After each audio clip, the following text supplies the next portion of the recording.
എല്ലാ പ്രിയ കുടുംബാംഗങ്ങൾക്കും നിറഞ്ഞ മനസ്സോടെ നിറഞ്ഞ ചിന്താധാരകളോടെ പ്രണാമം. നമ്മൾ ഭാഗവത കഥകളിലൂടെ പോവുകയാണ്. ഈ കാലഘട്ടത്തിന് യോജിക്കാത്തത് എന്തെങ്കിലൊക്കെ ഉണ്ടെങ്കിൽ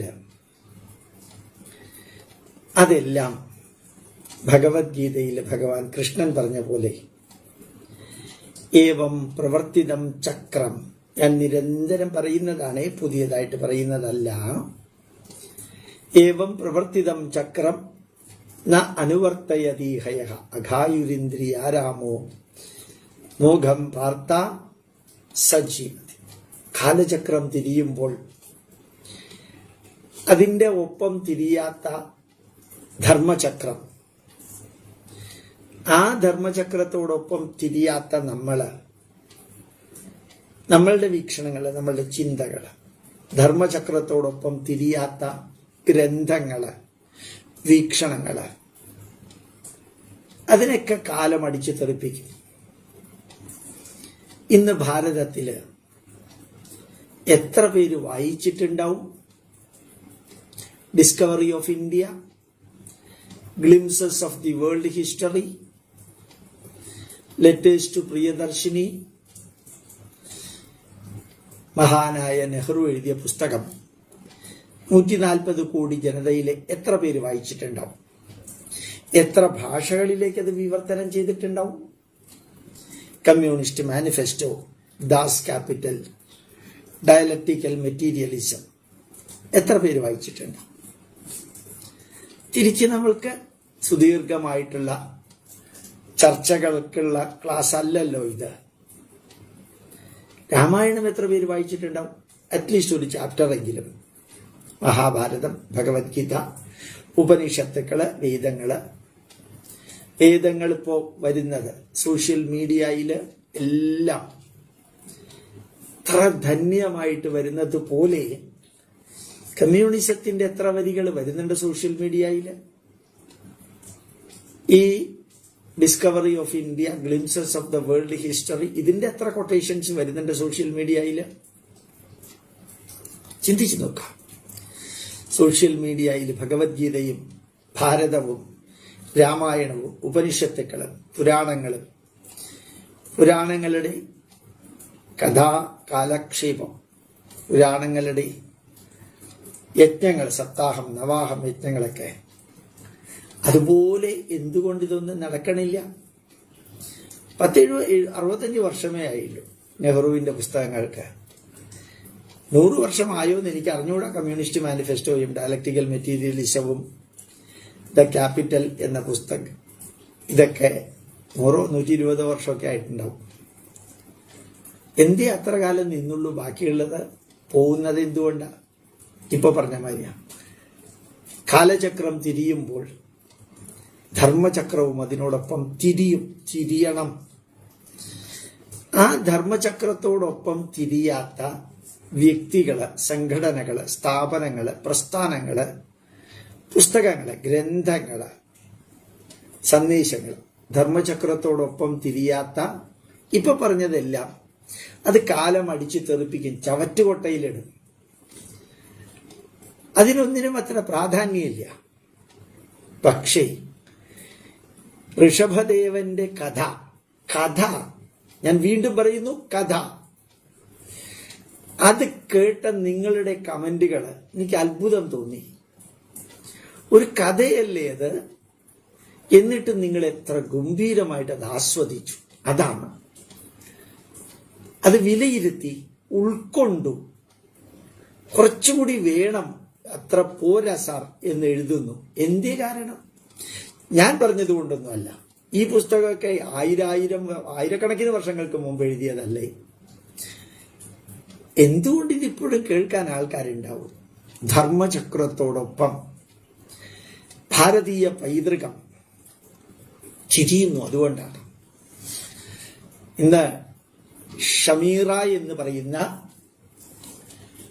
ഒരു സിസ്റ്റർ അവരുടെ പേര് ഷമീറ സമദ്. ഒരുപാട് തവണ സാർ പറയുന്നത് കേട്ടു സാറേ, ഒരുപാട് തവണ കേട്ടു. ഇപ്പോൾ ഞാൻ എൻ്റെ ഹസ്ബൻഡിനെ ഒരുപാട് ഒരുപാട് ഒരുപാട് സ്നേഹിക്കുന്നു സാർ. ഇപ്പോഴെഴുതിയതാ, ഞാൻ കുറച്ചു മുമ്പ് കണ്ടതാ. എന്തേ അത് ഹൃദയത്തിലേക്ക് ഇത്രയും അധികം തട്ടുന്നു? നമ്മളുടെ ഭാരതീയ പൈതൃകവുമായി ബന്ധപ്പെട്ട കുടുംബ സന്ദേശങ്ങളായാലും ഗ്രന്ഥങ്ങളിലെ സന്ദേശങ്ങളായാലും അതാണ് ഒറിജിനൽ. അതുകൊണ്ടാണ് കാലത്തിനൊപ്പം ധർമ്മത്തിനൊപ്പം അത് നീങ്ങുന്നു എന്നുള്ളതാണ് അത് നിലനിൽക്കാൻ കാരണം. അല്ലെങ്കിൽ അത് നിലനിൽക്കില്ല. ഞാൻ ഇത് പറയാൻ കാരണം, നമ്മൾ ഇനി ആ കഥയിലേക്ക് കടക്കുമ്പോൾ അത് കഥയാണ് എന്ന് നമ്മൾ ഓർമ്മിക്കണം എന്ന് ഒന്നുകൂടി ഓർമ്മിപ്പിക്കുകയാണ്. ഋഷഭദേവൻ മക്കൾക്ക് കാര്യങ്ങളൊക്കെ പറഞ്ഞു കൊടുത്തു. ദുഃഖം ജീവിതത്തിന്റെ ഭാഗമാണ്. ഓർമ്മിക്കുക, ഋഷഭദേവൻ രാജാവായിരുന്നു, ഋഷിയായിരുന്നില്ല, പക്ഷേ രാജഋഷിയായിരുന്നു. മക്കള് രാജാക്കന്മാരാവുന്നവരും രാജകർമ്മം ചെയ്യുന്നവരുമായിട്ടുള്ള ഋഷിതുല്യരായവർ. അപ്പൊ അവർക്കുള്ള മോക്ഷം എന്ന വാക്കിന് രണ്ടർത്ഥമുണ്ട്.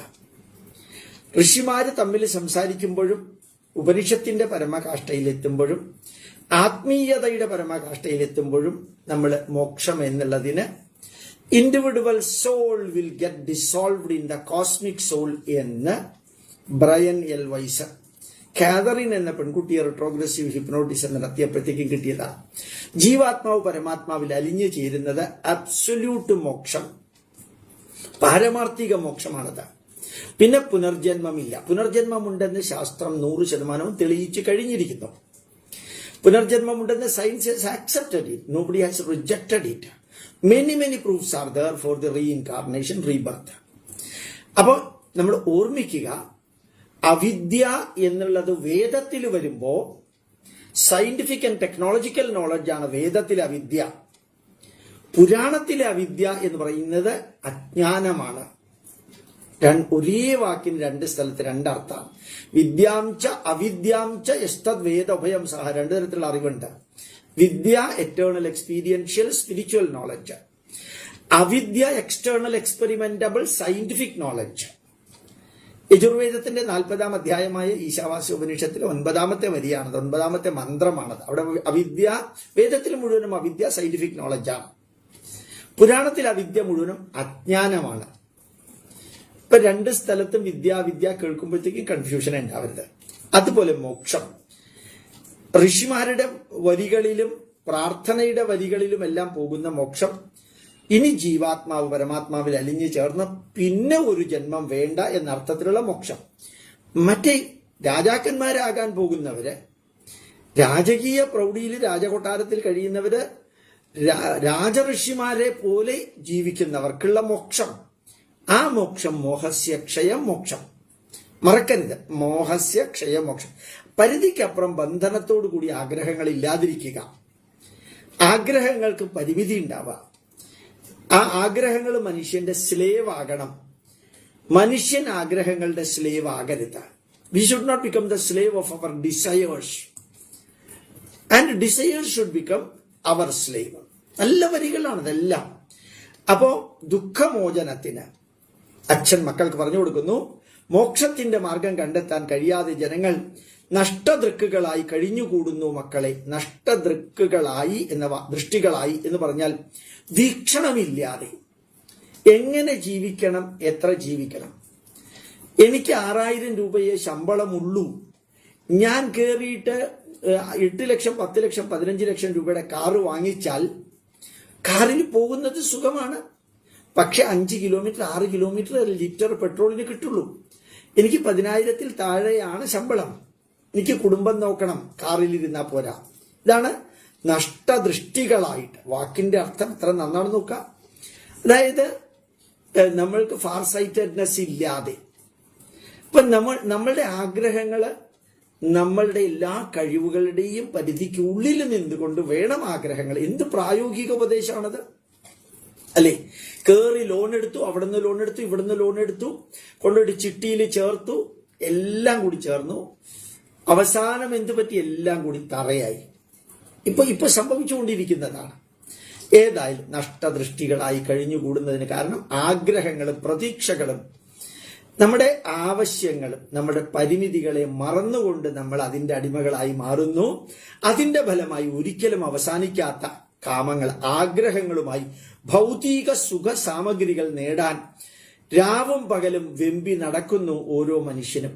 അത് പച്ച മലയാളമാണ്. ഇത് പുരാണത്തിലെ അല്ല, എന്റെയും നിങ്ങളുടെയൊക്കെ ജീവിതത്തിൽ ടെലിഫോൺ വിളിച്ച് പറയാവുന്ന സന്ദേശമാണിത്. അതായത് പരിമിതികളൊന്നുമില്ലാതെ കുറെ അധികം ഭൗതിക സുഖ സാമഗ്രികൾ നേടാൻ വേണ്ടി എന്താ പറയുക, മന്ത്ലി ഇൻസ്റ്റാൾമെന്റ് അടച്ച് വേണ്ടതിനേക്കാൾ കൂടുതൽ കപ്പാസിറ്റി ഉള്ള ഇതൊക്കെ വാങ്ങിച്ച്, ഇതൊക്കെ പണ്ട് പറയുമ്പോഴത്തേക്കും ആൾക്കാർക്ക് മനസ്സിലാക്കാൻ ബുദ്ധിമുട്ടുണ്ട്. ഇന്ന് ആർക്കും ബുദ്ധിമുട്ടില്ല. കാരണം എല്ലാ സാധനങ്ങളും ഇൻസ്റ്റാൾമെന്റിലാണ് വാങ്ങിക്കുന്നത്. ആ ഇൻസ്റ്റാൾമെന്റിന് വേണ്ടിയിട്ട് ആ ഇ എം ഐ നോക്കുക, അതിൽ എത്ര 1000 രൂപ കൊടുക്കണം. ഈ മനുഷ്യൻ ഇതിൽ മന്ത്ലി ഇൻസ്റ്റാൾമെന്റ് കൊടുക്കാൻ വേണ്ടി ശമ്പളം മേടിക്കുന്ന മാതിരി ജീവിക്കുന്നു. ജീവിതാനുഭവങ്ങളിലൂടെ വിറങ്ങലിച്ച് കടന്നു പോകുന്നു. ജീവിക്കാൻ പറ്റണില്ല, ജീവിതം ആസ്വദിക്കാൻ പറ്റണില്ല. ഇത് ഋഷഭദേവനല്ല, നമ്മുടെ ഇപ്പോഴത്തെ ഭരിക്കുന്ന ഒരു പൊളിറ്റീഷ്യൻ പറഞ്ഞാലും ഇത് ശരിയാണ്. പക്ഷേ ആയിരക്കണക്കിന് വർഷങ്ങൾക്ക് മുമ്പ് ജീവിതത്തെ ഈ ധന്യമായ പന്ഥാവിലൂടെ കൊണ്ടുപോയി മക്കൾക്ക് ഉപദേശം കൊടുക്കുന്ന വ്യക്തിയാണ് ഇത് പറയുന്നത് എന്നുള്ളതാണ് ഞാൻ തുടക്കത്തിൽ പറഞ്ഞ മാതിരി ഇതിന്റെ മൂല്യം വർദ്ധിപ്പിക്കുന്നത്.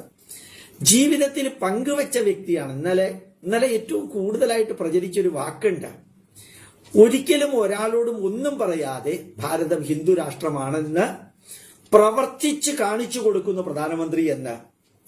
പ്രവർത്തിച്ച് കാണിച്ചു കൊടുക്കുന്നു, ഒരക്ഷരം പോലും പറഞ്ഞിട്ടില്ല. അതുമാതിരി ഋഷഭദേവൻ ശരിക്കും അദ്ദേഹം പ്രവർത്തിച്ച് മക്കൾക്ക് കാണിച്ചു കൊടുത്തു എന്താണ് ജീവിതം എന്ന് കാണിച്ചു കൊടുക്കുന്നു. അദ്ദേഹം പറയാൻ യോഗ്യത ഉള്ളത് കൊണ്ട് ഈ പുസ്തകം ഇന്നും ഉണ്ട്, ഭാഗവതം ഇന്നും ഉണ്ട്. ഇന്ത്യക്ക് ആയിരക്കണക്കിന് വർഷം, 50 വർഷം പോലും നിൽക്കാത്ത ഗ്രന്ഥങ്ങൾ എഴുതിയവരിവിടെ ഉണ്ട്. 5000 വർഷങ്ങൾക്ക് മുമ്പ് എഴുതിയത് ഇപ്പോഴും കേൾക്കാൻ ആൾക്കാർക്ക് എന്തൊരു താല്പര്യമാണെന്ന് നോക്കൂ. യഥാർത്ഥത്തില് സുഖലേശത്തിന് വേണ്ടി പരസ്പര വൈരം വളർത്തുന്നു. അതിനല്ലേ ചെറിയ പെൺകുട്ടികൾ പോകുന്നത്, ഡ്രഗ് അഡിക്റ്റ് ആയിട്ട് കഞ്ചാവ് അടിച്ച് കഞ്ചാവ് വിൽക്കാൻ പോകുന്നത്. എന്തുകൊണ്ടാ? കുറെ പൈസ കിട്ടും. എന്നിട്ട് ഈ പൈസ എന്തിനാ? സുഖമായി ജീവിക്കാൻ. എന്ത് സുഖമാണ് അതിന്ന് കിട്ടുക? വീണ്ടും സെക്ഷുവൽ, വീണ്ടും ഡ്രഗ്, വീണ്ടും അബദ്ധ സഞ്ചാരം, എന്നിട്ട് കൊല, എന്നിട്ട് കൂട്ടത്തിലുള്ളവനെ അടിച്ച് തകർക്കുക. എന്തു സുഖം നേടി? വെറുതെ കണ്ണോടച്ച് ചിന്തിച്ചു നോക്കുക. ആത്മീയത ചേർക്കുകയേ വേണ്ട ഈ പറഞ്ഞിരിക്കുന്നതിൽ. പുരാണമാണെന്ന് പോലും വിചാരിക്കണ്ട. അപ്പോ സുഖലേശത്തിന് വേണ്ടി പരസ്പരം വൈരം വളർത്തുന്നു, പരസ്പരം ശത്രുത്വം വളർത്തുന്നു. അതല്ലേ സംഭവിച്ചത്? ലീഗ് നേതാവ് മകളെക്കുറിച്ചും മരുമകനെ കുറിച്ചും പറഞ്ഞു. എന്താണ്? തന്റെ പാർട്ടിക്ക് വിജയം നേടണം, കയ്യടി നേടണം, നേതാവാകണം, വലിയവനാകണം, മറ്റേ ആൾക്ക് തിരിച്ച് മറുപടി കൊടുത്ത് തന്റെ സ്ഥാനം ഉറപ്പിക്കണം, ഇനിയും തുടരണം. അതല്ലേ അതിന്റെ പുറകിലുള്ളത്? അങ്ങനെ മൂഢന്മാർ സർവനാശരൂപമായ അനന്ത ദുഃഖത്തിന് വഴിതെളിക്കുകയും ചെയ്യുന്നു. അനന്ത ദുഃഖം എന്ന് പറഞ്ഞാല് ശരിക്ക് എനിക്ക് ഒരു കപ്പ് ചായ സന്തോഷത്തോട് കുടിക്കാൻ സാധിച്ചില്ലെങ്കിൽ, ഒരു സ്വീറ്റ്, ഒരു ചെറിയ പീസ് സ്വീറ്റ് അതെനിക്ക് സന്തോഷത്തോടു കൂടി കഴിക്കാൻ സാധിച്ചില്ലെങ്കിൽ, ഒരു പിടി ചോറ് സന്തോഷത്തോടു കൂടി എനിക്ക് കഴിക്കാൻ സാധിച്ചില്ലെങ്കിൽ, ഞാൻ ഏത് സിംഹാസനത്തിൽ ഇരുന്നുകൊണ്ട് എന്താ പ്രയോജനം? രാവിലെ തൊട്ട് രാത്രി വരെ, രാത്രി തൊട്ട് രാവിലെ വരെ പച്ച തെറി മാത്രം കേട്ടോണ്ട് ഒരു രാജ്യത്തിന്റെ രാജാവായിട്ട് ഇരിക്കുന്നതിൽ എന്ത് സന്തോഷമുള്ളത്? അതാണോ സന്തോഷം? ഒരുപക്ഷെ ശരീരത്തിന് കുറെ സുഖം കിട്ടാനായിട്ട് ഡെവലപ്പ് ബെഡിലൊക്കെ കിടക്കാം. അതിപ്പോ ഉണ്ടാക്കിയ പൈസ കൊണ്ട് തന്നെ പറ്റുമല്ലോ. അത് ആ കസേരയിൽ ഇരുന്ന് രാവിലെ തൊട്ട് രാത്രി വരെ ഓരോരുത്തരുടെ മുഖം കാണുമ്പോ, നിങ്ങളുടെ മകളെയല്ലേ, നിങ്ങളുടെ മരുമകനെയല്ലേ, നിങ്ങളെയല്ലേ ഇങ്ങനെയൊക്കെ പറയുന്നത്, ഓൺലൈൻ ചാനലുകാർ പൊങ്കാല ഇടുന്നത് എന്ന് ചോദിക്കുമ്പോൾ എവിടെ സുഖം? സുഖം എവിടെ? ദുഃഖം എവിടെ? ഒരു പാട്ട് തന്നെ എങ്ങനെയുണ്ട്? ആ നല്ലൊരു പാട്ടാണ്. എന്താണ് സുഖം, എന്താണ് ദുഃഖം? ആ മരീചികയില് ഇങ്ങനെ കഴിച്ചു കൂട്ടുന്ന ആ പ്രത്യേകത വെറുതെ ഒന്ന് ചിന്തിച്ചു നോക്കാം. എല്ലാവരുടെ കാര്യമാണ് കേട്ടോ, ഒരാളുടെ അല്ല, എല്ലാവരുടെയും കാര്യങ്ങൾ. അങ്ങനെ മൂഢൻ സർവനാശത്തിന് വഴിതെളിക്കുകയും ചെയ്യുന്നു. കുഞ്ഞുങ്ങളെ, മക്കളെ അച്ഛൻ വിളിക്കുകയാണ്, കുഞ്ഞുങ്ങളെ ഞാൻ പരമസത്യം കണ്ടെത്തി, അതായി തീർന്നിരിക്കുന്നു. ആ സത്യമാണ് ജീവിതം എന്ന് ഞാൻ മനസ്സിലാക്കിയിരിക്കുന്നു. അതായത് ജീവിക്കുക. ഈശ്വരാർപ്പണമായിട്ട് കർമ്മം ചെയ്യുക. വെട്ടിപ്പിടിക്കാൻ ശ്രമിക്കുന്നതിന് പകരം കൊടുത്ത് വേണം എന്ന് വിചാരിക്കുന്നതിന് പകരം കഴിയുന്നത്രയും വേണ്ട, മതി, എനിക്കിത് മതി എന്ന് പറയുകയും അത് ചിന്തിക്കുകയും അതിലൂടെ പ്രവർത്തിക്കുകയും ചെയ്യാൻ ശ്രമിച്ചു നോക്കുക. നല്ല രസമാണത്. അതിന്റെ അടുത്തേക്ക് പോകുമ്പോൾ പോലും സന്തോഷമാണ്. അതായത് എനിക്ക് വേണ്ട എന്ന് പറയാൻ തുടങ്ങുമ്പോൾ തന്നെ, നമ്മൾ പലർക്കും കൊടുക്കുമ്പോൾ തന്നെ, നമ്മൾ വെറുതെ FD ഉണ്ടാക്കിയിട്ട് ഇതാക്കുന്നതിനും പകരം കുറെ പേർക്ക് കൊടുക്കുമ്പോൾ തന്നെ, വേണ്ടാന്ന് വെക്കുമ്പോൾ തന്നെ കിട്ടുന്ന ഒരു സന്തോഷം. കാരണം മനസ്സ് കുടിലതയിലേക്ക് പോവില്ല, ഹിഡൻ അജണ്ട ഇല്ല, ദുരുദ്ദേശം ഇല്ല, തിന്മകൾ വലിച്ചു വാരി തലയ്ക്കകത്തും ചിന്തയ്ക്കകത്തും മനസ്സിനകത്ത് കയറ്റണില്ല. എല്ലാ പ്രപഞ്ച ഘടകങ്ങളും ഞാൻ അകവും പുറവും നിറഞ്ഞിരിക്കുന്നു. എല്ലാം ഒരേ ഈശ്വര ചൈതന്യമാണ്, നന്മയുടെ പ്രതീകമാണ്. നന്മകൾ ചിന്തിക്കുക, പ്രവർത്തിക്കുക. ആ പരമമായ ചൈതന്യം നമുക്ക് കുറേയധികം ധർമ്മബോധം തന്നിട്ടുണ്ട്. മനുഷ്യന് മാത്രമാണ് ധർമ്മബോധം തന്നിരിക്കുന്നത്. വളർത്തു പട്ടിക്ക് തന്നിട്ടുണ്ട്, ചില മൃഗങ്ങൾക്ക് കൊടുത്തിട്ടുണ്ട് ചെറിയ ലെവലില്. നമുക്കാണ് ധർമ്മബോധം പാസ്റ്റും പ്രസന്റും ഫ്യൂച്ചറും കൂടി ചേർത്ത് ധർമ്മബോധത്തിലൂടെ വളരാൻ പ്രകൃതി തന്നിരിക്കുന്ന ഏറ്റവും ബ്രഹ്മാവലോക ദിഷണം മുതമാപദേവ ഭാഗവതത്തിൽ തന്നെ ഉള്ളതാണ്. ഈ പ്രപഞ്ചം നിറഞ്ഞിരിക്കുന്ന ഒരു ചൈതന്യമാണ് നമുക്ക് ഇതെല്ലാം തന്നിരിക്കുന്നതെന്ന ബോധത്തോടുകൂടി നമ്മൾ ജീവിക്കുമ്പോഴാണ് യഥാർത്ഥത്തിൽ ജീവിതത്തിന് അർത്ഥസാര സന്ദേശങ്ങൾ ഉണ്ടാവുന്നത്. അതുകൊണ്ട് ആ നിലയിൽ തന്നെ മക്കളായ നിങ്ങൾ ഈ പ്രപഞ്ച ഘടകങ്ങളെ ഭാവന ചെയ്യണം. പ്രകൃതി മനുഷ്യനെ സൃഷ്ടിച്ചിരിക്കുന്നത് എന്തിനാണ്? ഒരു ഭർത്താവിന്റെ ധർമ്മം എന്ത്, ഭാര്യയുടെ ധർമ്മം എന്ത്, അച്ഛന്റെ ധർമ്മം, അമ്മയുടെ ധർമ്മം, മക്കളുടെ ധർമ്മം, ജീവിത ധർമ്മം. ജീവിക്കാൻ വേണ്ടിയുള്ള തയ്യാറെടുപ്പല്ല ജീവിതം, ജീവിക്കാൻ വേണ്ടിയുള്ള തയ്യാറെടുപ്പാണ് ഇപ്പൊ കേരളത്തിൽ എല്ലാവരും ചെയ്യുന്നത്. ജീവിക്കാൻ വേണ്ടിയുള്ള തയ്യാറെടുപ്പല്ല ജീവിതം. ശരിക്കും ജീവിക്കുന്നവരെ കാണണമെങ്കിൽ പണ്ടത്തെ സർദാർജിമാരെ കാണണം. ഇപ്പൊ അവരും മാറി, പൊളിറ്റിക്സ് വന്ന സർദാർജിമാർ ജീവിക്കുന്നുണ്ട്. ഞങ്ങളുടെ കാനഡയിലെ ഒരു സ്ഥലത്ത് കെലൌന എന്ന് പറയുന്ന സ്ഥലത്ത് കാറിൽ പോയപ്പോ ഒരു ഹോട്ടലും ഇല്ല, ഒന്നുമില്ല, വിശന്നിട്ട് ഒരു രക്ഷയില്ല. ഞങ്ങൾ 4 പേര്, ഞാനുണ്ട്, കൃഷ്ണപിള്ളയുണ്ട്, 2 മക്കളുണ്ട്, അദ്ദേഹത്തിന് 2 മക്കളും ഭാര്യയുണ്ട്, ഞങ്ങൾ 5 പേരുണ്ട്. ഞങ്ങളൊരു ഗുരുദ്വാരയിൽ കയറിയിട്ട് ഞങ്ങൾ പറഞ്ഞു ഞങ്ങൾക്ക് ഇതൊന്ന് കാണണം എന്ന് പറഞ്ഞു. ആ സർദാർജി ആദ്യം പറഞ്ഞത്, നീച്ചെ ജാക്കെ ഖാനെ കെ ബാദ് ആ ജാओ, നീച്ചെ ജാओ ഖാओ, ജിത്നാ ചാഹിയെ ഉത്തനാ ഖാओ, ഉസ്കെ ബാദ് ആ ജാओ. താഴെ പോകൂ, അവിടെ തിന്നാനുള്ളത് വെച്ചിട്ടുണ്ട്, എത്ര വേണിച്ചാൽ തിന്നുക, എന്നിട്ട് വരിക. ഞങ്ങളുടെ സന്തോഷത്തിന് ഒരു അതിരില്ല. അവിടെ പോയപ്പോഴത്തേക്ക് ഒരു ജോലിക്കാരനുണ്ട്, അവൻ കുറെ പൂരിയും കുറെ അധികം സബ്ജിയും കുറെ എല്ലാ സാധനങ്ങളും നിരത്തി വെച്ച് കിച്ചന ചാഹിയോ ഉത്തന ലേലോ മേ ജാറാവെന്ന് പറഞ്ഞിട്ട് അയാൾ പോവുകയും ചെയ്തു, എത്രയാ വേണിച്ചാൽ തിന്നോളാൻ പറഞ്ഞിട്ട്. ഇത് ശരിക്കും ബ്രിട്ടീഷ് കൊളംബിയയിൽ സംഭവിച്ചതാണ്. കാനഡയിലെ പസഫിക് ഓഷ്യന്റെ സൈഡിലുള്ള ബ്രിട്ടീഷ് കൊളംബിയയിൽ സംഭവിച്ചതാണ്. അതായത് അയാൾ അവര് സന്തോഷിക്കുന്നു, ജീവിക്കുന്നു അവര്. പലപ്പോഴും നമുക്ക് ജീവിക്കാൻ വേണ്ടിയുള്ള തയ്യാറെടുപ്പും തത്രപ്പാടിലും നമ്മൾ പലപ്പോഴും പലതും നഷ്ടപ്പെടുന്നോ എന്നെനിക്കൊരു സംശയം. അപ്പൊ ഈ പ്രപഞ്ച ചൈതന്യം നമ്മൾ സൃഷ്ടിച്ചിരിക്കുന്നത് എന്തിനാണ്? ഈ ജീവിതം ആസ്വദിക്കണ്ടേ, കുറച്ചെങ്കിലും സന്തോഷിക്കണ്ടേ, ആഹ്ലാദിക്കണ്ടേ, ഷെയറിങ്, കെയറിങ് ആൻഡ് ക്യൂറിങ്ങിലൂടെ പോവണ്ടേ? അങ്ങനെ ഭാവന ചെയ്ത് മക്കളെ, കുഞ്ഞുങ്ങളെ, നിങ്ങളുടെ കർമ്മങ്ങളെല്ലാം ഈശ്വര പൂജയാക്കി തീർക്കണം. അതാണ് ഭാഗവതം. നിങ്ങളുടെ കർമ്മങ്ങൾ ചെയ്യരുതെന്നല്ല പറഞ്ഞിരിക്കുന്നത്. ഹിമാലയത്തിലേക്ക് പോകണമെന്ന് പറഞ്ഞിട്ടില്ല, തപസ് ചെയ്യണമെന്ന് പറഞ്ഞിട്ടില്ല, ഭക്ഷണം കഴിക്കരുതെന്ന് പറഞ്ഞിട്ടില്ല, തുണി ഉടുക്കരുതെന്ന് പറഞ്ഞിട്ടില്ല, നിങ്ങൾ രാജാക്കന്മാരെ പോലെ ജീവിക്കരുതെന്ന് പറഞ്ഞിട്ടില്ല. കർമ്മം ഈശ്വര ആരാധനയാക്കി മാറ്റുക. കാരണം രാജാവിന്റെ പുത്രന്മാരാണ്, രാജ്യം ഭരിക്കാൻ പോകുന്നവരാണ്. മനസ്സുകൊണ്ടും വാക്കുകൊണ്ടും ദേഹം കൊണ്ടും ചെയ്യുന്നതൊക്കെ ബോധരൂപനായ എന്റെ ഞാൻ പറയുന്ന ഈശ്വര ചൈതന്യത്തിന് സമർപ്പണമായിട്ട് കൊടുക്കുക. ഇത് ഉറപ്പ് വന്നാലല്ലാതെ, ഈശ്വരാർപ്പണമായിട്ട് ഞാൻ പ്രവർത്തിക്കുന്നു എന്നുള്ള ഉറപ്പ് വന്നാലല്ലാതെ സംസാര രൂപമായ ഈ ജീവിത ദുഃഖങ്ങളിൽ നിന്ന് മോചനം നേടാൻ സാധിക്കില്ല. എനിക്ക് വെട്ടിപ്പിടിക്കണം എന്ന് വിചാരിക്കുന്നതിന് പകരം ഉത്തിഷ്ഠത, ഗ്ലോറിയസ്ലി സ്റ്റാൻഡ് അപ്പ്. ജാഗ്രത, remember that we are not permanent in this world. ഉത്തിഷ്ഠത, ഗ്ലോറിയസ്ലി സ്റ്റാൻഡ് അപ്പ്. ജാഗ്രത, be aware that you are not permanent in this world. ഈ ഭൂമിയിൽ നമ്മൾ സ്ഥിരമായിട്ട് ജീവിക്കാൻ വേണ്ടി വന്നവരല്ല എന്ന ബോധം ഉണ്ടാവുക. നമ്മൾ സ്ഥിരമായിട്ട് ജീവിക്കാൻ വന്നവരല്ല എന്ന് രാവിലെ തൊട്ട് രാത്രി വരെയും രാത്രി തൊട്ട് രാവിലെ വരെയും ചിന്തിക്കണമെന്നല്ല പറഞ്ഞിരിക്കുന്നത്. നമ്മൾ എന്തൊക്കെയോ ഉണ്ടാക്കാൻ ശ്രമിക്കുന്ന കൂട്ടത്തില് അതൊന്നും പെർമനന്റ് അല്ല എന്ന് ചിന്തിക്കുക. എനിക്ക് ഒരു ധന്യനായിട്ടൊരു വ്യക്തി, കോഴിക്കോട് സാമൂതിരിയുടെ കുടുംബത്തിലുള്ള ഒരു വ്യക്തി 1,00,000 രൂപയുടെ ചെക്ക് അയച്ചു തന്നിട്ട് 4 പാവപ്പെട്ടവർക്ക് വീട് വെക്കാനുള്ള, റൂഫ് ഉണ്ടാക്കാനുള്ള പൈസ 25,000 വെച്ച് കൊടുക്കാനായിട്ട് എനിക്ക് പറഞ്ഞു. അപ്പൊ ആ ചെക്ക് കിട്ടി. ഞാൻ നോക്കിയപ്പോ കൊറോണ പീക്കിലിരിക്കുന്നതാണ്.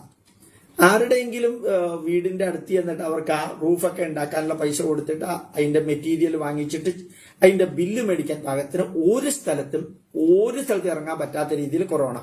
ഞാൻ ആ ചെക്ക് തിരിച്ചയച്ചു കൊടുത്തു. സാമൂതിരിയുടെ കുടുംബത്തിലുള്ളവർക്ക് കൊറോണ കാരണം, എനിക്കിത് കോവിഡ് കാരണം ഈ പൈസ ഉപയോഗിച്ചിട്ട് എനിക്ക് വീട് വെക്കാനുള്ളവർക്ക് അന്വേഷിച്ച് സഹായം കൊണ്ടുവെക്കാൻ പറ്റണില്ല. ആ മനുഷ്യൻ ഉടനെ തന്നെ, ജീവിതത്തിൽ ആരും ഇങ്ങനെ ചെക്ക് മടക്കി അയച്ചിട്ടില്ല, ഞാൻ ഈ ചെക്ക് തിരിച്ചയക്കുന്നു, ഇത് സാർ ഇഷ്ടമുള്ള എന്തിനു വേണമെങ്കിലും ഉപയോഗിച്ചോളാം, ഈ ചെക്ക് ഞാൻ തിരിച്ചെടുക്കുന്നില്ല എന്ന് പറഞ്ഞു. അപ്പൊ അദ്ദേഹം എനിക്കത് അയച്ചു തന്നു. ഞാൻ ആ ചെക്ക് ഉപയോഗിച്ച് കൊറോണക്കാർക്ക് കുറേ പേർക്ക് മരുന്ന്, കുറേ പേർക്ക് ഡ്രസ്സ്. മഴുവഞ്ചേരിയിൽ ഒത്തിരി പാവങ്ങളുണ്ട് ആ പ്രദേശത്ത്. ഞാൻ ചിന്തിക്കാത്തത്ര പാവങ്ങൾ. കടയിലേക്ക് പോകാനും പറ്റണില്ല, വീട്ടിലുമില്ല. അപ്പൊ അവർക്ക് ഇത് അരി കിട്ടുന്നുണ്ട് റേഷൻ കടയിൽ. അപ്പൊ നമ്മൾ പലവ്യഞ്ജനങ്ങളൊക്കെ വാങ്ങിച്ചു കൊടുത്തു. അദ്ദേഹത്തിനോട് അറിയിച്ചു പലവ്യഞ്ജനങ്ങൾ വാങ്ങിച്ചു കൊടുക്കാൻ. ശരി ഗോപാലകൃഷ്ണൻ ഇഷ്ടമുള്ള ചെയ്തോളൂ എന്ന് പറഞ്ഞു. 24 മണിക്കൂറിന് അദ്ദേഹം മരിക്കുകയും ചെയ്തു. അത് ഇന്നാണ് അദ്ദേഹത്തിന്റെ ഭാര്യ എന്നെ വിളിച്ചു പറയുന്നത്. അദ്ദേഹം അന്ന് തന്നെ പോയി, സാറ് വിളിച്ചു പറഞ്ഞ് സന്തോഷത്തോടുകൂടി കുറെ പേർക്ക് ഭക്ഷണമൊക്കെ സാറ് ഈ പൈസ കൊണ്ട് കൊടുത്തല്ലോ എന്നുള്ള സന്തോഷത്തോടുകൂടി പോയി എന്ന് പറഞ്ഞു. അപ്പൊ ഞാൻ അദ്ദേഹം ഉണ്ടായിരുന്നെങ്കിൽ പറയാൻ ഒരു കാര്യവും കൂടി ഉണ്ടായിരുന്നു. 2 പേർക്ക് കൊറോണ കഴിഞ്ഞപ്പോ ആ പൈസ കൊണ്ട് 25,000 വെച്ച് റൂഫ് പണിയാനുള്ള പൈസ കൊടുത്തിട്ടുണ്ട്. അദ്ദേഹത്തിന്റെ പേരിൽ തന്നെയാണ് അത് കൊടുത്തത്.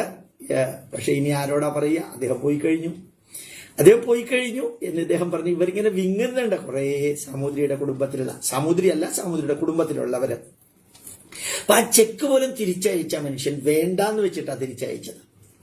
നമ്മൾ ചെയ്യാവുന്നത് വളരെ വളരെ പാവപ്പെട്ടവർക്കാണ്. 2 പേർക്ക് റൂഫ് ഉണ്ടാക്കാൻ നമ്മൾ തന്നെ സാധനങ്ങൾ മേടിച്ചു കൊടുത്തിട്ട് ബാക്കി പോരാത്ത പൈസ കയ്യിൽ നിന്നൊക്കെ ഇട്ട് ചെയ്തു കൊടുത്തു. എന്തൊരു സന്തോഷം, സുഖ നമുക്ക് കിട്ടുന്നതെന്നറിയാമോ? അപ്പൊ യഥാർത്ഥത്തില് പിന്നെ ഇദ്ദേഹം വീണ്ടും മക്കളോട് പറയാം, ആത്മജന്മാരെ ഇങ്ങനെ ഈശ്വര തത്വം, ആത്മജന്മാരെ മക്കളെ ഇങ്ങനെ ഈശ്വര തത്വം കേൾപ്പിച്ചിട്ട് ഋഷഭദേവൻ അദ്ദേഹം ഈശ്വരീയമായ പന്ഥാവിലൂടെ അദ്ദേഹം ഭാരതം ചുറ്റിത്തിരിയാനായിട്ട് പോയി. മൂത്തപുത്രനായ ഭരതനെ, അദ്ദേഹത്തിന്റെ പേരിലാണ് ഭാരതം അറിയപ്പെടുന്നത് എന്ന് പറയുന്നു, ഭരതനെ ചക്രവർത്തിയായി അഭിഷേകം ചെയ്തു. അപ്പോഴും നോക്കാം, ഭരതനോടും എന്റെ കൂടെ വരാൻ പറഞ്ഞില്ല, മക്കളോടൊക്കെ എന്റെ കൂടെ വരാൻ പറഞ്ഞില്ലല്ലോ. നിങ്ങൾ നിങ്ങളുടെ കർത്തവ്യം ചെയ്തു ഈശ്വരാർപ്പണമായിട്ട്. എനിക്കും നിങ്ങൾക്കുള്ള നിർദ്ദേശമാണ് യഥാർത്ഥത്തിൽ ഋഷഭദേവൻ തരുന്നത്. അദ്ദേഹം ആത്മീയ വഴിയിലൂടെ അച്ഛൻ പോയി മക്കളോട് രാജ്യഭാരം ഭംഗിയായി ചെയ്യാൻ പറഞ്ഞു. എങ്ങനെയാ ചെയ്യേണ്ടതെന്ന് പറഞ്ഞു. ബ്രഹ്മഋഷിമാരുടെയും മറ്റ് പണ്ഡിതന്മാരുടെയും സാന്നിധ്യത്തിൽ മക്കൾക്ക് ഉപദേശം കൊടുത്തു. കാരണം ഈ പണ്ഡിതന്മാര് ഈ മക്കൾ തെറ്റായ വഴിയിലൂടെ പോവുകയാണെങ്കിൽ അവരെ കറക്റ്റ് ചെയ്യും. അങ്ങനെ ചക്രവർത്തിയായി അഭിഷേകം ചെയ്തു. തുടർന്ന് അവധൂത വേഷം കെട്ടി അദ്ദേഹം തിരിച്ചു. എല്ലാ ബന്ധങ്ങളും ഉപേക്ഷിച്ച് അദ്ദേഹം പാറിപ്പടർന്ന കേശവുമായിട്ട് അദ്ദേഹം പല രീതിയിൽ മൗനിയായി വർത്തിച്ചു. ഗ്രാമങ്ങളിൽ നഗരങ്ങളിൽ കടന്ന് അദ്ദേഹം യാത്ര ചെയ്തു. ക്രമേണ ജട വളർന്ന് അദ്ദേഹം അല്പം മാത്രം ഭക്ഷണം കഴിച്ച് അദ്ദേഹം യാത്രയായി.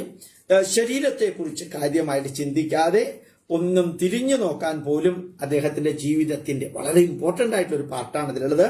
പക്ഷേ അവയെ ഒന്നും, അതായത് ഈ അവസരത്തിൽ അദ്ദേഹത്തിന് ധാരാളം മഹത്തായ സിദ്ധികൾ ലഭിച്ചു. ഈ രീതിയിൽ ജീവിച്ചതുകൊണ്ട് അദ്ദേഹത്തിന് ആ അഷ്ടൈശ്വര്യ സിദ്ധികളും അദ്ദേഹത്തിന് ലഭിച്ചു. ആ സിദ്ധികൾ അംഗീകാരത്തിനായി അദ്ദേഹത്തിന്റെ പുറകെ കൂടി. പക്ഷെ അവയെ ഒന്നും, ഒരു സിദ്ധിയും അദ്ദേഹം തിരിഞ്ഞു നോക്കാൻ പോലും കൂട്ടാക്കാതെ ഈ ഘട്ടം എത്തിയപ്പോൾ പരീക്ഷിത്ത് ശ്രീശുക ബ്രഹ്മർഷിയോട് ചോദിച്ചു, എന്താണ് ശരിക്കും ഋഷഭദേവൻ ഇത്രയും ബ്രഹ്മസാക്ഷാത്കാരം ലഭിച്ച ലെവലിലേക്ക് എത്തി? അദ്ദേഹത്തിന് കുറേയധികം സിദ്ധികൾ അദ്ദേഹത്തിന് കിട്ടി. വളരെയധികം സിദ്ധികളൊക്കെ കിട്ടിയപ്പോൾ ആ സിദ്ധികളൊന്നും പ്രയോഗിക്കാനായിട്ട് ഋഷഭദേവൻ തിരിഞ്ഞു നോക്കി പോലുമില്ല. താനൊരു സിദ്ധനാണോ, താനൊരു ഭക്തനാണോ, താനൊരു ഇന്റലക്ച്വലി വളരെ ലെവലിൽ എത്തിയ ആളാണോ, സ്പിരിച്വലി ഹയസ്റ്റ് ലെവലിൽ എത്തിയ ആളാണോ, അവധൂതനാണോ, പരമഹംസ പരിവ്രാജകനാണോ, അനവധി സിദ്ധികളുടെ പ്രതീകമാണോ, ഇതൊന്നും അദ്ദേഹം ബോധർ ചെയ്തേയില്ല. ഇനി അതിനെക്കുറിച്ച് അദ്ദേഹം കൂട്ടാക്കിയില്ല. ഈ ഘട്ടം എത്തിയപ്പോൾ പരീക്ഷിത്ത് മഹാരാജാവ് ശ്രീശുക ബ്രഹ്മർഷിയോട് ഒരു ചോദ്യം ചോദിക്കുന്നു. എനിക്കും നിങ്ങൾക്കും പ്രയോജനമുള്ള ഒരു ചോദ്യമാണ്. മുനെ, ശ്രീശുക ബ്രഹ്മർഷിയെ, ജ്ഞാനാഗ്നിയിൽ കർമ്മബീജം മുഴുവനും എരിഞ്ഞു കളഞ്ഞ ആ ബ്രഹ്മനിഷ്ഠനായിട്ടുള്ള ഋഷഭദേവന് യോഗസിദ്ധികൾ പിന്നെ ഒരു കേടും വരുത്തുകയില്ലല്ലോ. എന്നിട്ടും എന്തുകൊണ്ടാണ് ഋഷഭദേവൻ ഈ യോഗസിദ്ധികളെ ഒന്നും പ്രയോഗിക്കാത്തത്? ധാരാളം സിദ്ധി ഉണ്ടെങ്കിലും ആ സിദ്ധികളൊന്നിനും അദ്ദേഹം പുറകെ പോയില്ല. സിദ്ധിക്ക് വേണ്ടി അദ്ദേഹം ജീവിച്ചില്ല. സിദ്ധി അല്ല മനുഷ്യന്റെ ജീവിതത്തിലെ പ്രത്യേകതകൾ എന്ന് വളരെ വളരെ നല്ല ഒരു കാര്യമാണ്. അതാ മൃദാനന്ദമയിയുടെ അടുത്ത് ഇത്രയും നേരം ഇരിക്കുമ്പോഴത്തേക്കും അമ്മയ്ക്ക് എന്ത് സിദ്ധിയാ ഉള്ളത്? എന്റെ മക്കളെ, നിങ്ങളുടെയൊക്കെ ദുഃഖം കാണുമ്പോൾ ആ ദുഃഖം ഒന്ന് തലോടി കുറയ്ക്കാൻ പറ്റുമോ എന്നുള്ളതിനെ കുറിച്ച് ഞാൻ ചിന്തിക്കുന്നുള്ളൂ. എനിക്ക് സിദ്ധി ഉണ്ടോ അല്ലെങ്കിൽ വേറെ എന്തെങ്കിലും ഉണ്ടോ എന്ന് ഞാൻ ബോധയുടെ അല്ല. സായിബാബയോട് ചോദിച്ചു, അങ്ങയെ ആരാധിക്കാൻ വേണ്ടി അങ്ങ് എന്തിനാ ഈ ശിവലിംഗം ഉണ്ടാക്കുന്നതും ഭസ്മം ഉണ്ടാക്കുന്നതും ഈ സിദ്ധിയൊക്കെ പ്രദർശിപ്പിക്കുന്നത് എന്തിനാണ്? യഥാർത്ഥത്തില് എന്റെ വാക്കുകളും എന്റെ സന്ദേശങ്ങളും എന്റെ ജീവിതവും നിങ്ങളെ പഠിപ്പിക്കാൻ വേണ്ടിയിട്ട് അതൊരു അനുഗ്രഹമായിട്ടുള്ള ഡെമോൺസ്ട്രേഷൻ മാത്രമാണ്. അതില് തൂങ്ങിയിരിക്കുന്നവര്, അതിന്റെ പുറകെ പോകുന്നവര് എന്റെ സന്ദേശത്തിന്റെ പുറകെ അല്ല പോകുന്നത്, വെറുതെ മിറാക്കിളിന്റെ പുറകെയാണ് പോകുന്നത്.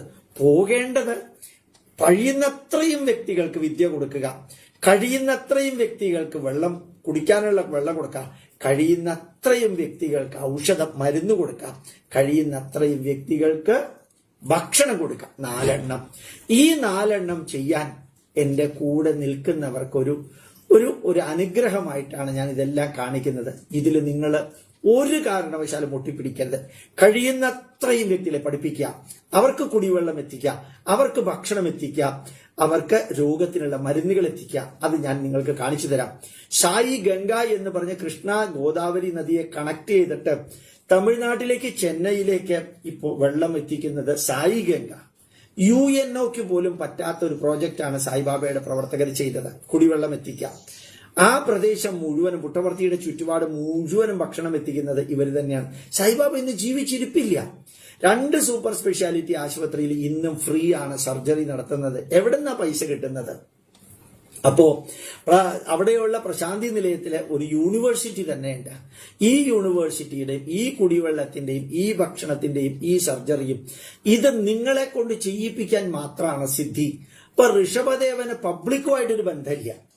പബ്ലിക്കുമായിട്ട് ബന്ധമില്ലാത്ത ഋഷഭദേവൻ പബ്ലിക്കായിട്ട് ഇത് കാണിക്കേണ്ട കാര്യമില്ല. അദ്ദേഹത്തിന്റെ ലക്ഷ്യവും മാർഗവും വേറെയാ. അമൃതാനന്ദമയിയുടെയും സായിബാബയുടെയും എല്ലാം ലക്ഷ്യവും മാർഗവും വേറെയാ. കുറേയധികം വ്യക്തികളെ കൊണ്ട് കർമ്മോന്മുഖരാക്കുക. ഋഷഭദേവന്റെ ഉദ്ദേശം തന്റെ മക്കളെ കർമ്മോന്മുഖനാക്കലായിരുന്നു. ഇത് രണ്ടും വ്യത്യാസമുണ്ട്. ഇവരൊക്കെ രാജാവാകാൻ വേണ്ടി റെഡിയായിരിക്കുന്ന മക്കളാണ്. അവരെയാണ് നല്ല വഴിക്ക് കൊണ്ടുപോകേണ്ടത്. ഇവരൊക്കെ പ്രജകളാകാൻ, അമ്മയുടെ അടുത്തേക്ക് വരുന്നവരും സായിബാബയുടെ അടുത്തേക്ക് വരുന്നവരൊക്കെ അനുയായികളും പ്രജകളും ഭക്തരുമായിട്ട് സേവനത്തിന് വരുന്നവരാണ്. അപ്പൊ അവർക്ക് കൊടുക്കേണ്ട സന്ദേശം വേറെയാണ്. ഋഷഭദേവന്റെ മക്കൾക്ക് കൊടുക്കേണ്ട സന്ദേശം വേറെയാണ്. അതുകൊണ്ട് ശ്രീശുക ബ്രഹ്മഋഷി പരീക്ഷത്തിനോട് പറഞ്ഞു ഇങ്ങനെ. പരീക്ഷത്തിന്റെ ചോദ്യത്തിന് എന്തുകൊണ്ട് ഋഷഭദേവൻ തന്റെ സിദ്ധികളൊക്കെ ഡെമോൺസ്ട്രേറ്റ് ചെയ്തില്ല, എന്തുകൊണ്ട് ഋഷഭദേവൻ തന്റെ കഴിവുകൾ ഉപയോഗിച്ച് കുറേയധികം ജനങ്ങൾക്ക് തന്റെ ആ സിദ്ധികളെ കാണിച്ചു കൊടുത്ത് പ്രദർശിപ്പിച്ചിട്ട് അവർക്ക് നല്ല വഴി കാണിച്ചു കൊടുക്കുകയോ അവർക്ക് കുറെ ബെനിഫിറ്റുകൾ ഉണ്ടാക്കുകയോ ചെയ്തില്ല? അതിന് ശ്രീശുകൻ മറുപടി പറയുകയാണ്, രാജാവേ, അങ്ങ് പറഞ്ഞത് ശരിയാണ്. പരീക്ഷിത്ത് മഹാരാജാവേ, മരണത്തിന്റെ വക്കത്ത് നിൽക്കുന്ന ആളെയാണ് രാജാവേ എന്ന് വിളിക്കുന്നത്, മറക്കരുത്. രാജാവേ, അങ്ങ് പറഞ്ഞത് ശരിയാണ്. എന്നാലും ഒരു സ്ഥിരതയുമില്ലാത്ത ഈ മനസ്സിനെ ആ മൈൻഡ്, ഒരു സ്ഥിരതയുമില്ല മനസ്സിങ്ങനെ ചഞ്ചലമായിക്കൊണ്ടേയിരിക്കും. മർക്കടസ്യ സുരാപാനം മധ്യേ വൃശ്ചിക ദംശനം തദനന്തരം പുഷ്പാഹാരം. സ്വതവേ കുരങ്ങനാണ്. ആ കുരങ്ങനെ ആരോ കള്ളു കുടിപ്പിച്ചു. കള്ളു കുടിച്ച കുരങ്ങന്റെ കഴുത്തിൽ ആരോ ഒരു മാലയും ഇട്ടു കൊടുത്തു. ഈ കള്ളു കുടിച്ച കുരങ്ങന്റെ കഴുത്തിൽ മാലയിട്ട കുരങ്ങൻ തുള്ളിച്ചാടി പോകുമ്പോൾ ഒരു തേള് കടിച്ചു. മധ്യേ വൃശ്ചിക ദംശനം. ആ കുരങ്ങൻ എങ്ങനെയിരിക്കും അതുമാതിരിയാണ് നമ്മുടെ മനസ്സ്. മരുന്നല്ല, മനസ്സ്. അപ്പൊ ഈ വരികൾ ഇദ്ദേഹം ഉപയോഗിച്ചതല്ല, വരികൾ ഞാൻ ഉപയോഗിച്ചതാണ്, സംസ്കൃത വരി ഉപയോഗിച്ചതാണ്. അതുകൊണ്ട് മനസ്സിനെ മഹാത്മാക്കൾ പ്രലോഭനങ്ങളുമായി എത്തുന്ന ഒരു കിരാതനെ പോലെയാണ് അടുപ്പിക്കാറേയില്ല. മനസ്സിന് പെട്ടെന്ന് ഞാൻ വലിയവനാണെന്ന് തോന്നാം, പെട്ടെന്ന് എനിക്ക് ദേഷ്യം വരാം, പെട്ടെന്ന് എനിക്ക് അഹങ്കാരം വരാം, പെട്ടെന്ന് എനിക്ക് അപകർഷത ഉണ്ടാവാം, പെട്ടെന്ന് എനിക്ക് ദുഃഖം വരാം, പെട്ടെന്ന് എനിക്ക് ആത്മാഭിമാനം ഉണ്ടാവാം. മനസ്സിനകത്ത് വരുന്ന വികാര വിക്ഷോഭങ്ങൾക്ക് ഒരു കണക്കുമില്ല. എപ്പോ വേണമെങ്കിലും എവിടെ നിന്ന് എങ്ങനെ വേണമെങ്കിലും വരാം. ചിലത് കേൾക്കുമ്പോ സ്പീഡ് കൂടുന്നുണ്ടോ എന്റെ, ചിലത് കേൾക്കുമ്പോ, ചിലത് കാണുമ്പോ, ചിലത് കേൾക്കുമ്പോ, ചിലത് കാണുമ്പോ, ചിലത് ചർച്ച ചെയ്യുമ്പോ, ചിലത് ചിന്തിക്കുമ്പോ ഞാൻ ഗ്രേറ്റ് ആണെന്ന് എനിക്ക് തോന്നും. ചിലപ്പോൾ എനിക്ക് ദേഷ്യം വരും, ചിലപ്പോൾ എനിക്ക് വികാരം വരും, ചിലപ്പോൾ എനിക്ക് വിക്ഷോഭങ്ങൾ വരും, ചിലപ്പോൾ എനിക്ക് അഹങ്കാരം വരും, ചിലപ്പോൾ എനിക്ക് വാശി വരും. ഇതെല്ലാം ഉണ്ടാകുന്നത് മനസ്സിലാണ്. അപ്പൊ ആ മനസ്സിനെ വെച്ചുകൊണ്ട് എന്തെങ്കിലുമൊക്കെ ചെയ്താൽ ആ മനസ്സ് പിന്നീട് പ്രശ്നം ഉണ്ടാക്കും എന്ന് മഹാന്മാർക്കറിയാം. പരീക്ഷിത്ത് മഹാരാജാവേ. അതുകൊണ്ട് സ്ഥിരതയുമില്ലാത്ത ഈ മനസ്സിനെ മഹാത്മാക്കൾ പ്രലോഭനങ്ങളുമായി എത്തുന്ന ഒരു കിരാതനെ പോലെ അടുപ്പിക്കാറില്ല. ഈ മനസ്സ് തികച്ചും അസ്ഥിരമാണ്. അതിനെ ഒരിക്കലും വിശ്വസിച്ച് കൂട്ടുപിടിച്ചുകൂടാ. ഇത് ശരിക്കും പറഞ്ഞു കഴിഞ്ഞാൽ നമ്മളൊക്കെ കേൾക്കേണ്ടതാണ് 100% ഒന്നും. കാരണം എത്ര നുണയാ എന്റെ കൂടെ ഉള്ളവർ പറയുന്നതെന്നറിയാമോ? ബന്ധുക്കൾ പോലും പറയുന്നത്. ആ പറയുന്ന രീതി കേട്ടാൽ മനസ്സിലാക്കാം ഈ നുണ പറഞ്ഞിട്ട് ഒരു ഇംപ്രഷൻ ഉണ്ടാക്കാനാണ്. എന്തിനാ ഇംപ്രഷൻ ഉണ്ടാക്കുന്നത്? മനസ്സിനകത്ത് ആഹ്ലാദം ഉണ്ടാക്കാൻ. ഇന്നലെ 2-3 പേര് വിളിച്ചു, ഞങ്ങളും സാറെ ഭയങ്കര പിശുക്കിലാണ് ജീവിച്ചത്. എന്തുകൊണ്ടാണെന്ന് സാറിനറിയോ? സാറ് ഈ മൈസർലീനസ് പിശുക്കിനെ കുറിച്ചിട്ട് ഒരു സ്പീച്ചിൽ പറഞ്ഞപ്പോ വീടുകളിൽ പലപ്പോഴും ഭാര്യാഭർത്താക്കന്മാര് പ്രശ്നം ഉണ്ടാക്കുന്നത് ചില പൈസ ചെലവാക്കാനുള്ള ഒരു മടി കൊണ്ടാണ് പ്രശ്നങ്ങൾ ആരംഭിക്കുന്നത് എന്ന് സാർ പറഞ്ഞില്ലേ? ഞങ്ങൾക്ക് അത് തന്നെയാണ്, ഞാനിപ്പോഴും പിശുക്കനാണ് സാറേ എന്നൊക്കെ. ഞാൻ പറഞ്ഞു, ഇപ്പൊ കൂടുതൽ എനിക്ക് കേട്ടിരിക്കാൻ സമയവും ഇല്ല. ഇപ്പൊ ആരോടെങ്കിലൊക്കെ പറഞ്ഞു തീർക്കണം. സാറ് പറഞ്ഞതുപോലെയാണ് ഞാൻ. സാറ് വിവരിച്ചതും എന്റെ ജീവിതവും അതുപോലെയാണ്. സാറ് പറഞ്ഞിരിക്കുന്ന കറക്റ്റ് എന്റെ ജീവിതമാണ് എന്ന് വരെ പറഞ്ഞ് ഏതോ മനസ്സിനൊരു ഫീലിംഗ് ഉണ്ടാക്കണം. ഉണ്ടാക്കുന്നതിൽ തെറ്റില്ല.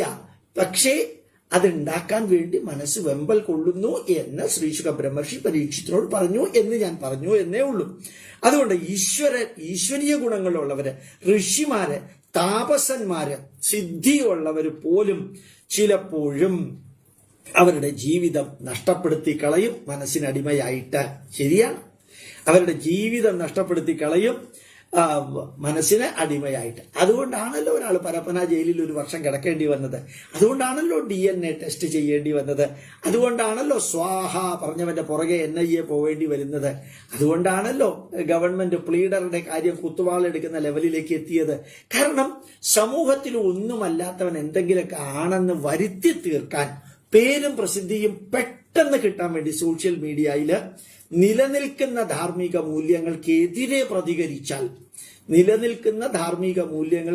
പ്രതികരിച്ചാൽ പെട്ടെന്ന് ജനങ്ങളുടെ ശ്രദ്ധ പിടിച്ചു പറ്റും. നമ്മൾ വളരെ ഫേമസ് ആവും. അറ്റ്ലീസ്റ്റ് ഫേമസ് ആയില്ലെങ്കിലും നൊട്ടോറിയസ് എങ്കിലും ആകും.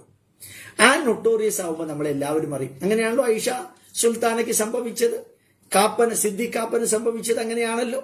പക്ഷെ പോസിറ്റീവ് ആണല്ലോ ഏഷ്യാനെറ്റിലെ വിനു ജോണിന് സംഭവിച്ചത്.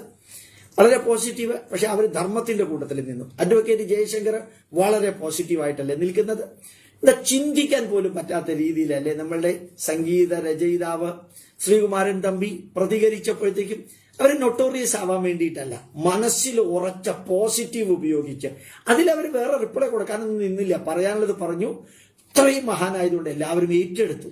ആ മനസ്സിന്റെ നന്മ നമുക്ക് അവിടെ കാണാൻ സാധിക്കും. ചില സ്ഥലത്ത് തിന്മ, ഷേവ്, ലക്ഷദ്വീപ് എന്ന് പറഞ്ഞിട്ട് അപ്പുറത്ത് കാണാൻ സാധിക്കും. എന്നിട്ട് അവിടെ ചെയ്തവരൊക്കെ എന്തായി എന്ന് നോക്കുക. കാലയവനികയ്ക്കുള്ളിൽ പോയ മാതിരി ഒന്നും അല്ലാതെയായില്ലേ? അപ്പൊ സദാ അത് ആഗ്രഹങ്ങൾക്ക് വഴി തുറന്നു വിടും. പുതിയ പുതിയ ആഗ്രഹങ്ങൾ ഉണ്ടാവും. ഞാൻ ഫേമസ് ആണ്, ഞാൻ ഗ്രേറ്റ് ആണ്, ഞാൻ വെൽ നോൺ ആണ്, ഞാൻ ഇന്റലക്ച്വലി ഹൈ ലെവലിലുള്ള, I am wise, I am great, I am intelligent, I am rich, I am matured, I am academically qualified എന്നുള്ള തോന്നലൊക്കെ വരുമ്പോഴാണ് നമ്മൾ എന്തൊക്കെയോ ആണെന്ന് തോന്നുന്നത്. അതുകൊണ്ട് അല്ലയോ പരീക്ഷിത്ത് മഹാരാജാവേ, മനസ്സിന് ഇതുമാതിരിയുള്ള ചില ഗുണങ്ങൾ കിട്ടുമ്പോഴത്തേക്കും മനസ്സ് ചിലപ്പോൾ എല്ലാ പരിധികളെയും അതിക്രമിച്ചു കടന്ന് താൻ എന്തെല്ലാമോ ഒക്കെയാണ് എന്ന് വരുത്തി തീർക്കാൻ ശ്രമിക്കുന്നത് കൊണ്ടാണ് ഋഷഭദേവൻ തനിക്ക് കിട്ടിയ സിദ്ധികളും അതിന്റെ ഒന്നിന്റെ പുറകെ പോകാത്തത്. എന്ത് രസമല്ലേ ഉള്ളത് വേണ്ടെന്ന് വെക്കാൻ കാരണം വെറുതെ അത് പ്രശ്നം ഉണ്ടാക്കും. ആ ഋഷഭദേവന്റെ ലെവലിലാണത്. നമ്മളുടെ ലെവലിൽ കുറച്ചൊക്കെ നമുക്ക് ആവാം. നമ്മുടെ ജീവിതത്തിൽ ഈ ജീവിതമല്ലേ നമ്മൾ നയിക്കുന്നത്. അതുകൊണ്ട് ചേർന്ന് നിൽക്കുന്നു. എല്ലാ ശത്രുക്കളെയും വിളിച്ചു വരുത്തും. അത് ആവശ്യമില്ലാത്ത സിദ്ധികളും ബാക്കിയെല്ലാം ഉണ്ട് എന്നറിയുമ്പോഴത്തേക്കും എല്ലാ ശത്രുക്കളെയും അത് വിളിച്ചു വരുത്തും. സ്നേഹം കടന്നു ചെല്ലുന്ന ഒരു യോഗിയെ സ്നേഹിക്കാൻ ഒരു യോഗി സ്നേഹിക്കുന്നു എങ്കിൽ ഒരു വേശ്യയെ സ്നേഹിക്കാൻ തുടങ്ങിയാൽ പിന്നെ അതൊരു പ്രശ്നമായി തീരും. അപ്പോ സ്നേഹം കടന്നു ചെല്ലുന്ന ഒരു യോഗിയെ വേശ്യ എങ്ങനെയാണോ സമൂഹത്തിന്റെ മുമ്പിൽ തിന്മകളുടെ പ്രതീകമാക്കി മാറ്റുന്നത്, അതുപോലെ യോഗിയുടെ സത്പേരിനും മറ്റെല്ലാത്തിനും ഈ വേശ്യയോടുള്ള സ്നേഹം അത് പരിശുദ്ധ സ്നേഹമാണോ അപവിത്ര സ്നേഹമാണോ എന്നല്ല. സ്നേഹം കൊടുക്കുന്നത് ഒരു വേശ്യയ്ക്കാണെങ്കിൽ സമൂഹം അത് വേറെ രീതിയിൽ എടുക്കുന്നത് കൊണ്ട് ആഗ്രഹങ്ങളും മറ്റു പലതും അത് നല്ലതാണെങ്കിലും ചീത്തയാണെങ്കിലും താൻ എന്തൊക്കെയോ ആണ്, സിദ്ധിയുള്ളവനാണ്, ഗ്രേറ്റ് ആണ്, വൈസ് ആണ്, ഇന്റലിജന്റ് ആണ്, താൻ മെച്യൂർഡ് ആണ്, സോഷ്യലി റെപ്യൂട്ടഡ് ആണ് എന്നീ കാര്യങ്ങളെല്ലാം ചിന്തിച്ച് തന്റെ സിദ്ധികളെല്ലാം പ്രദർശിപ്പിക്കാൻ തുടങ്ങിയാൽ താൻ ഈ സിദ്ധികളും ഈ വികാരങ്ങളും ഒക്കെ ഉള്ള മനസ്സിന്റെ അടിമയായി തീരും. തനിക്കതിന്റെ ആവശ്യമില്ല എന്നുള്ളത് കൊണ്ടാണ് പരീക്ഷിത്ത് മഹാരാജാവേ ഋഷഭദേവൻ ഇതിന്റെ ഒന്നിന്റെയും പുറകെ പോകാത്തത്. നല്ല വരികളാണല്ലേ. ഇനി കുറച്ചുകൂടിയുണ്ട്. ഒരു പാരഗ്രാഫ് കൂടി വായിച്ചിട്ട് ഞാൻ അവസാനിപ്പിക്കാം. ഒറ്റ ചെറിയ പാരഗ്രാഫ്. കാമോ മന്യുർ മദോ ലോഭ ശോകമോഹ ഭയാദയശ്ച കർമ്മബന്ധശ്ച യന്മൂലഃ സ്വകുര്യാത് കോ नु തദ്ബുധഃ. കാമം, ക്രോധം, മദം, ലോഭം, ശോകം, മോഹം, ഭയം, വാശി, പക, വിദ്വേഷം, അസൂയ, കുശുംബ, കുനിഷ്ഠ, പരദൂഷണം, പാരവെപ്പ്, കുന്നായ്മ എല്ലാം മനസ്സിന്റെ സൃഷ്ടികളാണ്. അടിവരയിട്ട് പറയുന്നു, മനസ്സിന്റെ സൃഷ്ടികളാണ്. എല്ലാ കർമ്മബന്ധനത്തിനും കാരണം ഈ മനസ്സാണ്. അങ്ങനെയുള്ള മനസ്സിനെ വിവേകമുള്ളവര് പരിധിക്കപ്പുറം യജമാനന്മാരായി നിലനിർത്തില്ല. മനസ്സിനെ അടിമകളായിട്ട് മാത്രമേ നിലനിർത്തുള്ളൂ. അതുകൊണ്ട് മനസ്സിന്റെ കഴിവുകളെ പ്രദർശിപ്പിക്കാനായിട്ട് അല്ലയോ പരീക്ഷിത്ത് മഹാരാജാവെ ഇറങ്ങി പുറപ്പെട്ടാൽ ആ മനസ്സ് നമ്മളെ ഭരിക്കാൻ തുടങ്ങും. നമ്മൾക്കില്ലാത്ത പലതും ഉണ്ടെന്ന് പ്രദർശിപ്പിക്കേണ്ടി വരും പരീക്ഷിത്ത് മഹാരാജാവെ. അതുകൊണ്ട് ഋഷഭദേവൻ തനിക്കുള്ള ഒരു ഗുണഗണങ്ങളുടെയും അടിമയാകാൻ പോയില്ല എന്നുള്ളത് വസ്തുത. നമ്മുടെ മനസ്സിന്റെ അടിമകളാകാതിരിക്കാൻ ഒന്ന് ശ്രമിക്കുക. കുറെയൊക്കെ യജമാനനും കുറെയൊക്കെ അടിമയൊക്കെ ആയിട്ട് ജീവിക്കാം. ജീവിതം ധന്യമാക്കുക, സന്തോഷപൂർണമാക്കുക എന്ന് ഋഷഭദേവന്റെ ഈ സന്ദേശം നമുക്ക് പ്രയോജനപ്പെടട്ടെ എന്ന് പറയുന്നു. പ്രണാമം, നമസ്കാരം. നാളത്തോടുകൂടി ഇത് അവസാനിക്കുന്നു. പ്രണാമം, നമസ്കാരം. കൃഷ്ണ.